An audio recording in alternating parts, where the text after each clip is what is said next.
כבר בתור ילד עשה חלטורה כספר, אך מהר מאוד הבין שסוסים זה הדבר. חיים שלמים עומדים בפתח, עמוסים ומספקים. הוא יקנה עוד בית בזיכרון ויגדל 3 ילדים. אם אינה נילי אז מילי, ואת הגינה צריך לבנות. הוא בנה אותה לבד, את הסלעים הרים ביד. אם אינה נילי אז מילי, ואת הכביסה צריך לשלוט. הוא תולה אותה כל ערב, לא סומך על אף אחד.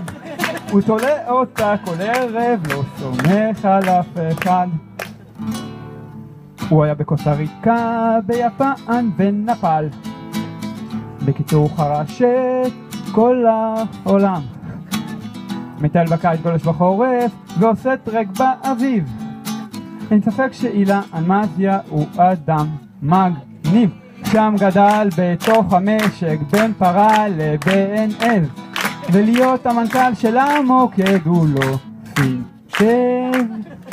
כשהוא פגש את איריס ידעו שלא כמו שאר הבנות, אותה צריך לשמור ורק איתה רצה להיות. כשהוא פגש את איריס ידעו שלא כמו שאר הבנות, אותה צריך לשמור ורק איתה רצה להיות. אותה צריך לשמור ורק איתה רצה להיות. 90 שנה יודעים להתקדם, אבל אתה כמו יין טוב שמתיישב, תמיד עושה שמח. היית טוב שלא פחד גם לפדע, יכול להיות, תמיד היית טוב שלא פחד גם לפדע. טוב.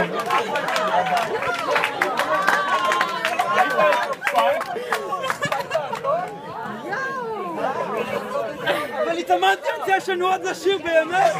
אני התאמנתי, אתם לא יודעים כמה זה קשה להתאמן.